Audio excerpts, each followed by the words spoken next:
Hello बच्चों, तो चलिए इस प्रश्न को पढ़ते हैं।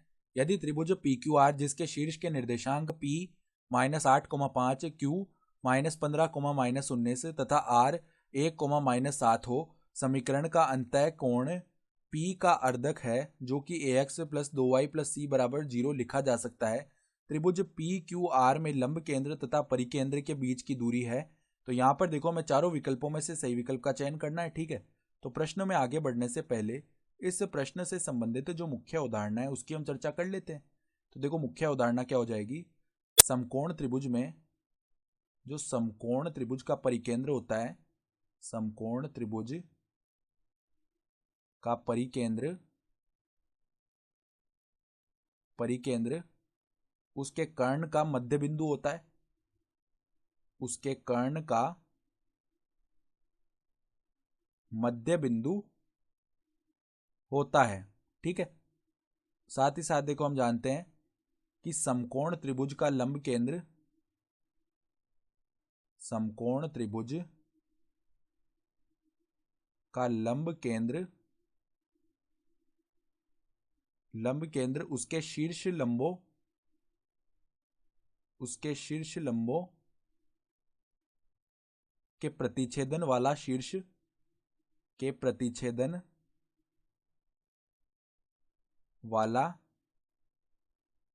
शीर्ष होता है। ठीक है, तो ये होता है समकोण त्रिभुज में परिकेंद्र और लंब केंद्र के बारे में, ये हमें पता होना चाहिए। तो अब देखो, हमारे पास क्या है, त्रिभुज पी क्यू आर है। पी क्यू और आर तीनों के निर्देशांक हमें दिए हुए हैं। ठीक है, तो अब देख लो, सबसे पहले अगर हम बनाने का प्रयास करें, मान लो ये हमारा वाई अक्ष है और ये हमारा मान लो इस प्रकार का एक्स अक्ष है। ठीक है, तो -8,5 जो बिंदु है ना, वो इस प्रकार आएगा। कहीं पे देखो, मान लो यहाँ पे आ रहा है पी। ठीक है, और जो बिंदु क्यू है वो क्या है, -15। देखो, -8,5 तो ऐसे ऊपर आएगा। ठीक है, तो यहाँ पे -8,5 यानी कि इस तरफ आएगा ये बिंदु। ठीक है, और क्यू बिंदु आएगा यहाँ पे नीचे -15, -19, ये क्यू बिंदु आ गया। और आर बिंदु जो है ना, 1, -7। ठीक है, यानी कि यहाँ पे कुछ आने वाला है हमारा आर। ठीक है, तो पी क्यू आर इस प्रकार का ये एक त्रिभुज बनेगा। सही है, तो अब देख लेते हैं हम सबसे पहले कि पी क्यू जो लंबाई है वो निकाल लेते हैं। तो पी क्यू लंबाई निकालेंगे तो देखो, दो बिंदुओं के बीच की दूरी का सूत्र क्या होता है, वर्गमूल में x2 - x1 का स्क्वायर प्लस में y2 - y1 का स्क्वायर। तो देखो, यहाँ पे -15 माइनस में माइनस का 8 हो जाएगा, तो -15 + 8 हो जाएगा। ठीक है, इसका स्क्वायर प्लस में देखो y2 - y1 का स्क्वायर, यानी कि -19 माइनस में 5 का स्क्वायर, तो -19 - 5 का स्क्वायर हो गया।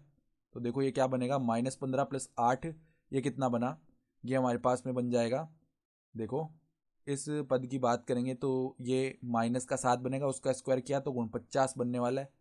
प्लस में देखो, -19 -5 हो गया, -24, इसका स्क्वायर किया तो 576 आएगा। सही है, तो ये हमारे पास वर्गमूल का 625 बनेगा, जो कि कितना होता है, ये होता है हमारे पास में 25 इकाई। ये तो पी क्यू आ गया। अब देखो, हम क्या करते हैं, दूसरी भुजा ज्ञात कर लेते हैं जो कि क्यू आर है। तो क्यू आर ज्ञात करेंगे तो देखो, वर्गमूल के अंदर x2 - x1 का स्क्वायर, यानी कि 1 माइनस में -5, मतलब माइनस का 15। ठीक है, तो 1 प्लस में 15 इसका स्क्वायर, प्लस में देखो क्या होगा, -7 माइनस में माइनस का 19, यानी -7 प्लस में 19, तो 19 - 7 ऐसे भी लिख सकते हैं, इसका स्क्वायर। तो देखो, यहाँ पे 16 का स्क्वायर क्या होता है, 256।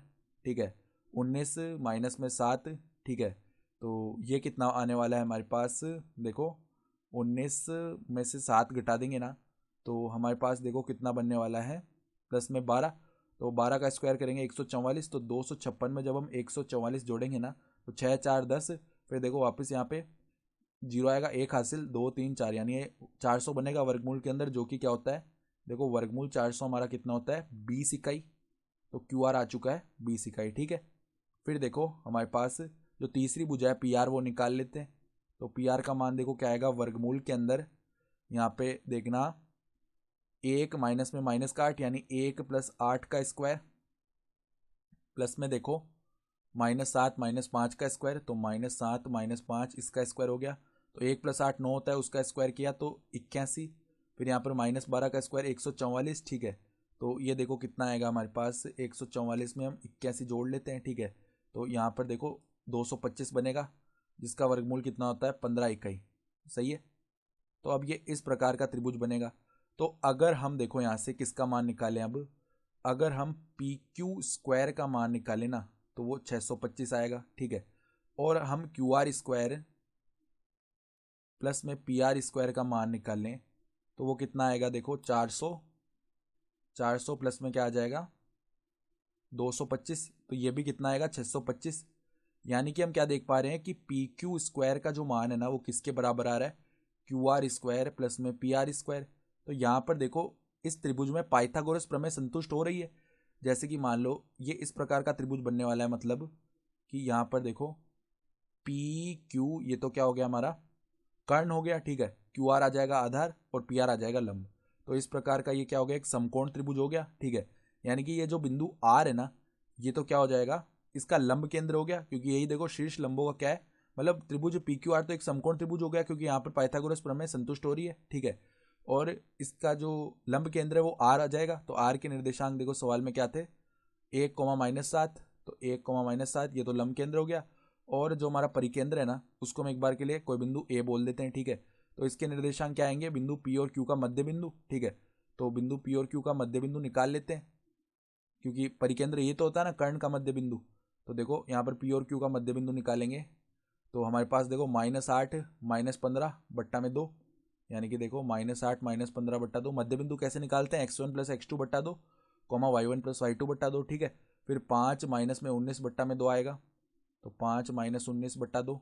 तो यहाँ पर देखो क्या बन गया, ये माइनस का यहाँ पर 23 बट्टा 2 आ जाएगा। सही है। फिर 5 -19 ये कितना हो गया, माइनस का 14 बट्टा 2, यानी -7 आएगा। सही है। तो अब हमें क्या करना है, जो परिकेंद्र और लंब केंद्र है इन दोनों के बीच की दूरी बतानी है, यानी कि ए आर लिखना है। ए आर का मान देखो क्या आएगा, वर्गमूल के अंदर हमारे पास देखो अब 1 माइनस में -23 बट्टा 2, तो 1 प्लस में 23 बट्टा 2 इसका स्क्वायर हो जाएगा। फिर देखो प्लस में क्या आएगा, यहाँ पर -7 माइनस में माइनस का 7। ठीक है। तो ये तो कितना होगा हमारे पास, -7 + 7 बनेगा, इसका स्क्वायर होगा। सही है। तो अब देखो यहाँ पर ये पद तो हो जाएगा 0। फिर 1 प्लस में 23 बट्टा 2, यहाँ पर वर्गमूल के अंदर क्या बचेगा 25 बट्टा 2 इसका स्क्वायर। तो ये कितना आ जाएगा 25 बट्टा 2 इकाई हो जाएगा वर्गमूल के बाहर आने पर। तो हमारी जो अभिष्ट दूरी है वो 25 बट्टा 2 इकाई आएगी। अगर हम विकल्प देखें ना तो विकल्प जो ए है 25 बट्टा 2 ये सही विकल्प आ रहा है। तो आशा करता हूँ कि आपको ये प्रश्न समझ में आया होगा। धन्यवाद।